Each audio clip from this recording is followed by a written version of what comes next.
Bom, a gente viu aquele caso de miocardite aguda do menino de 25 anos que apresentou com dor torácica, o eletrocardiograma com supra, mas o CAT não havia lesão coronariana e a ressonância magnética tinha a imagem sugestiva de miocardite bem nas paredes cujo eletrocardiograma acusava acometimento.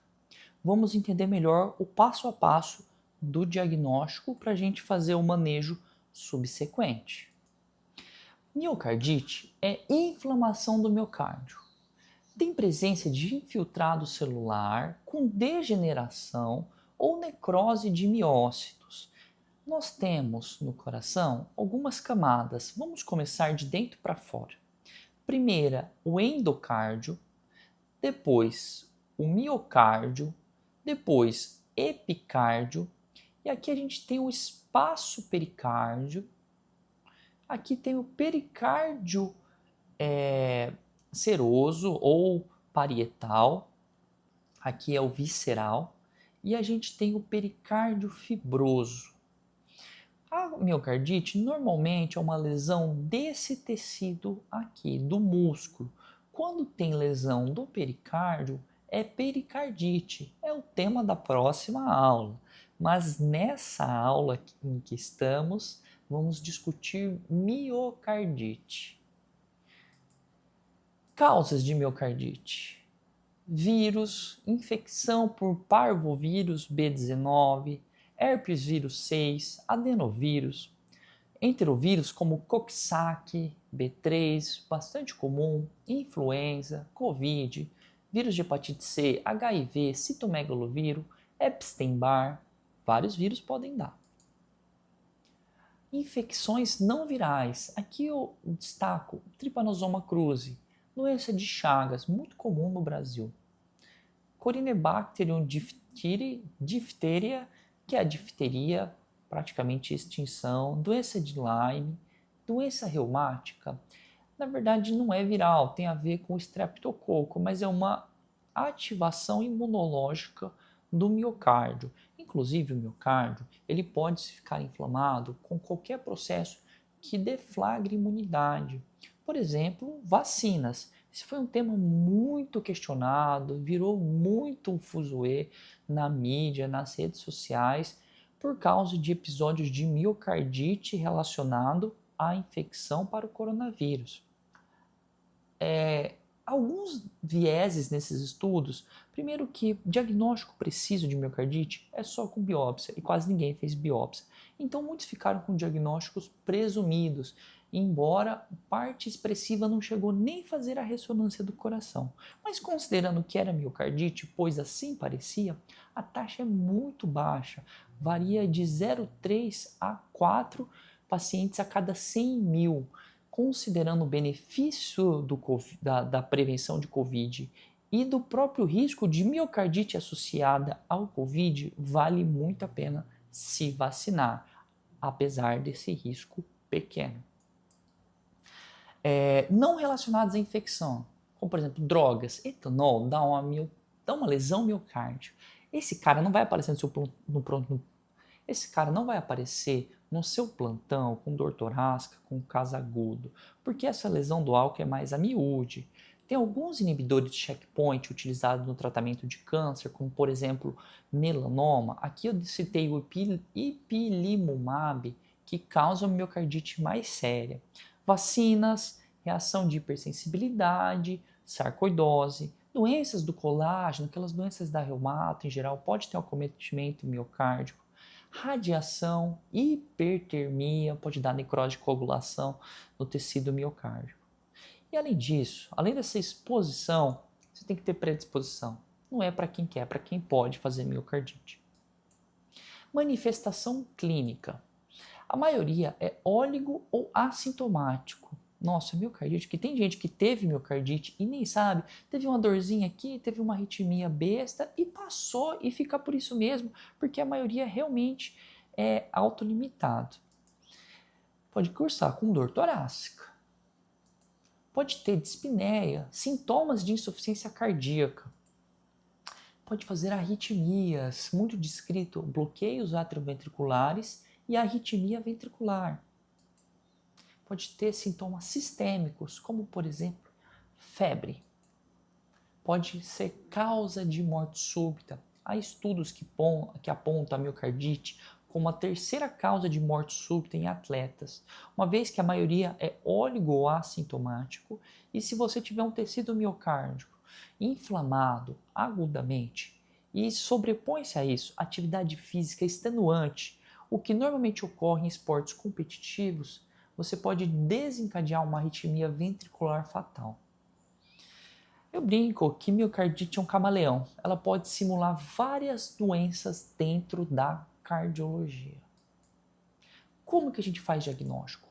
Tudo começa com história clínica, eletrocardiograma, você vai avaliar troponina, vai fazer ecocardiograma, marcadores inflamatórios dão uma grande pista, ressonância é o grande exame aqui, e para falar mesmo que se tem miocardite, é através da biópsia miocárdica. E aí os critérios de Dallas, que normalmente definem se há ou não miocardite. Lembrando que a biópsia não é um procedimento tão simples e você tem que pegar o tecido doente. Não adianta nada você biopsiar vários tecidos normais, porque o resultado vai vir normal. Isso engloba certa complexidade no que se diz ao manejo e na decisão de indicar biópsia. Mas eu vou ensinar vocês, eu vou pegar na mão de vocês, a gente vai passar um por um desses tópicos para vocês ficarem bem treinados. História clínica. Sintoma de dor torácica, palpitação, dispneia, edema, síncope ou morte súbita abortada. Atente-se para sintomas de pródromos infecciosos. Infecção viral é a principal causa. E antecedentes familiares, já que tem que ter uma predisposição. Existem relatos de famílias com diagnóstico de miocardite, então tem alguma coisa genética que é passada ali. Eletrocardiograma, exame fundamental, veja se tem um BAV avançado, uma fibrilação atrial que não faz sentido aquele paciente ter FA agora, se existe arritmias ventriculares frequentes, como taquicardia ventricular não sustentada, TV sustentada, veja se há infra ou supra de ST, infra ou supra de PR também, às vezes está associado uma miopericardite, por proximidade inflama o pericárdio, se há inversão de onda T, já peguei um paciente que fez uma baita inversão de onda T num contexto de miocardite. Aqui é um eletro que tem um supradesnivelamento, é o eletro do caso clínico. Olha outro eletro do paciente com miocardite. Está aqui fazendo TVNS, várias taquicardias ventriculares não sustentadas, polimórficas aqui. Beleza, você já fez história clínica e eletro. Exames laboratoriais. Troponina é um exame muito importante, principalmente de ultrassensibilidade, porque na miocardite aguda você tem aumento de troponina, você inflama o músculo e você libera essa proteína na corrente sanguínea. BNP é um marcador de mau prognóstico porque está relacionado à insuficiência cardíaca. Marcador de inflamação, PCR, VHS, hemograma. Olha aqui para mim. Eu vejo muita gente que iria pedir sorologia. Pede sorologia de Epstein-Barr, citomegalovírus, parvovírus B19, herpes vírus 6, Coxsackie. No entanto, isso não ajuda nada, nada. Não existe essa correlação com sorologia sérica com a pesquisa direta de material viral no miocárdio. Inclusive, tem estudos de miocárdio que tem presença de material viral, DNA viral, RNA viral, e o paciente não está em doença. A gente ainda está aprendendo. Tanto é que existe um cutoff de mais de 500 cópias no tecido para você falar que aquela é a causa. Esse assunto é mais complexo do que parece. Em algumas situações, vale a pena solicitar a sorologia. Chagas, Lyme, HIV e vírus C. Somente essas quatro. Na prática, como que você faz? Se estiver atendendo um paciente que se queixa de dor torácica, dispneia, está em choque cardiogênico, apresenta arritmia ventricular mais grave, no eletro tem um supra, você é obrigado a avaliar doença coronária. Vai fazer angiografia coronariana, vulgo cateterismo, Em alguns casos muito tranquilos, que não tem nada crítico acontecendo, você pode fazer uma angiotomo de coronária para excluir doença coronariana epicárdica obstrutiva. Ou seja, não tem uma lesão lá na CD, na DA de 90% fechado que justifique os sintomas. O ecocardiograma é um outro exame que é um passo fundamental na avaliação dos pacientes com miocardite. Você vai avaliar se há disfunção ventricular, se tem alteração contrátil segmentar. É bastante comum ter alteração contrátil segmentar na miocardite. E isso não respeita padrão coronariano. Se tem aumento de espessura de parede, sedema, está inflamado o músculo. Se tem doença concomitante do pericárdio, por exemplo, um derrame pericárdico. Se há trombo no ventrículo esquerdo. Vamos ver algumas imagens. Olha aqui, ó. Essa imagem é uma imagem apical de 4 câmaras. Então aqui é o ventrículo direito, átrio esquerdo e ventrículo esquerdo. Olha como o ventrículo esquerdo está dilatado. Isso daqui não é cinético, a gente não consegue ver, isso é uma fotografia. Mas muito provavelmente está hipocinético esse VE, com essa dilatação. Olha esse outro aqui, ó, uma janela apical no eixo longo. Presença de uma bola aqui no ventrículo esquerdo. Isso aqui é um trombo no ápice. Só um detalhe, lembra que outra doença faz trombo em ápice de ventrículo esquerdo? Infarto anterior, doença de Chagas.